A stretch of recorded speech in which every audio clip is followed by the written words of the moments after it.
दोस्तों, आ गई एक खुशखबरी फिर से।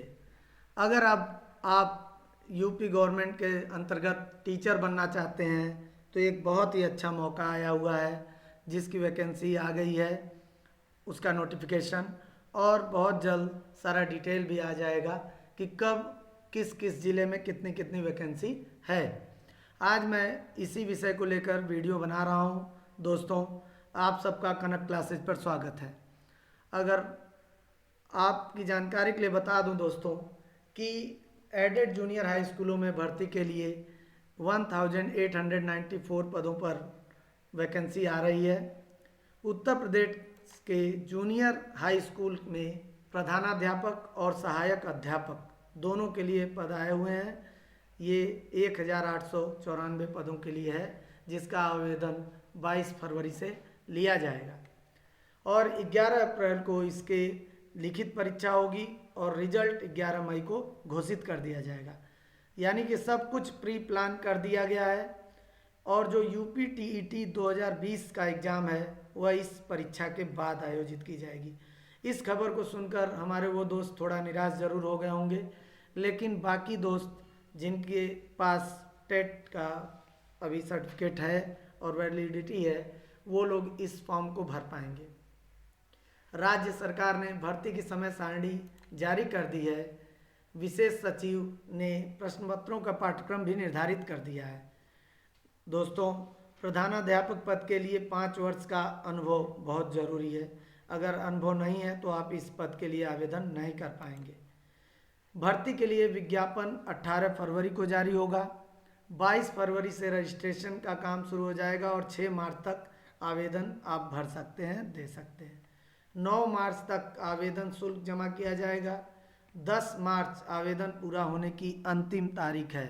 इस तारीख को याद कर लीजिए दोस्तों। अगर आप इस डेट तक नहीं करते हैं पेमेंट तो आप फॉर्म नहीं भर पाएंगे। इसके लिए परीक्षा केंद्र 19 मार्च तक निर्धारित कर दिए जाएंगे और परीक्षार्थियों के प्रवेश पत्र 5 अप्रैल को वेबसाइट पर अपलोड किए जाएंगे। दोस्तों, इसकी उत्तरमाला वेबसाइट, जो ऑफिशियल वेबसाइट है, उस पर 16 अप्रैल को जारी की जाएगी। और अगर क्वेश्चन से रिलेटेड कोई आपत्ति किसी को भी है तो उसका निराकरण 20 अप्रैल तक कर लिया जाएगा। मतलब 20 अप्रैल तक आप अपनी आपत्ति दर्ज करा सकते हैं। आपत्तियों का निराकरण 4 मई तक किया जाएगा। उत्तरमाला 7 मई तक वेबसाइट पर अपलोड कर दी जाएगी। परीक्षा नियामक प्राधिकारी इसके लिए लिखित परीक्षा कराएगा और सहायक अध्यापक पद के लिए एक प्रश्न पत्र, जबकि प्रधानाध्यापक के परीक्षा के लिए आपको 2 पेपर देने होंगे। सबसे इम्पॉर्टेंट बात यहाँ ये है कि जो सामान्य ज्ञान का पेपर है वह सबके लिए अनिवार्य कर दिया गया है। परीक्षार्थियों को भाषा, सामान्य अध्ययन और विज्ञान गणित में से किसी एक खंड का चयन करना होगा।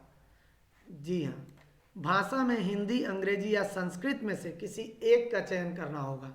पहला प्रश्न पत्र 50 प्रश्न सामान्य ज्ञान का और दूसरा प्रश्न पत्र 100 प्रश्न संबंधित खंड के होंगे। यानी 50 प्रश्न समझ लीजिए सामान्य ज्ञान से आ रहा। ये एक बहुत बड़ा रेशियो है। अगर सामान्य ज्ञान की तैयारी हम लोग ठीक से कर लें तो फिर हो सकता है कि हम इस परीक्षा में सफल हो जाएं। दोस्तों, प्रधानाध्यापक के लिए पहला प्रश्न पत्र शिक्षा विभाग से संबंधित विभिन्न कानूनों, नियमों, शासनादेशों आदि का होगा और दूसरा प्रश्न पत्र स्नातक स्तरीय पाठ्यक्रम के आधार पर सामान्य प्रशासनिक क्षमता और अन्य विषयों के ज्ञान पर होगा। ऐसे होगा प्रश्न पत्र, ध्यान दीजिए। सबसे पहले सामान्य ज्ञान, उसमें फिर खंड क में हिंदी, अंग्रेजी, संस्कृत, खंड ख में सामाजिक अध्ययन और खंड ग में गणित और विज्ञान से संबंधित प्रश्न होंगे। जबकि मैं बता ही चुका हूँ, प्रधानाध्यापक पद के लिए स्नातक स्तरीय विषयों का ज्ञान, सामान्य प्रशासनिक क्षमता, शैक्षिक प्रबंधन व प्रशासन से संबंधित प्रश्न आएंगे। ये भी जान लें आप कि भर्ती परीक्षा का आयोजन जो है ऑब्जेक्टिव होगा, OMR सीट पर होगा। प्रधानाध्यापक पद के लिए प्रश्न पत्र की कठिनाई और संयोजन का स्तर स्नातक का होगा। स्नातक लेवल, ग्रेजुएट लेवल के क्वेश्चंस होंगे। विद्यालय प्रबंधन से संबंधित इनको 50 प्रश्न का अलग से प्रश्न पत्र मिलेगा। एक ही ऑनलाइन आवेदन में दोनों प्रश्न पत्रों के चयन की सुविधा दी जाएगी। आवेदन शुल्क दोनों परीक्षाओं के लिए अलग अलग देना होगा। ऐसा ना सोच लें आप कि एक ही पैसे से सब काम हो जाएगा। आवेदन शुल्क आपको अलग अलग देना पड़ेगा। और परीक्षा बता चुका हूँ, 11 अप्रैल निर्धारित किया गया है। अगर कोई प्रॉब्लम नहीं आती है तो 11 अप्रैल को हम सब सुबह 9 बजे से 11 बजे तक सहायक अध्यापक का परीक्षा दे रहे होंगे। और जो लोग प्रधानाध्यापक पद के लिए, दोनों का टाइमिंग एक ही है, दोपहर में 1 से 3:30 बजे तक और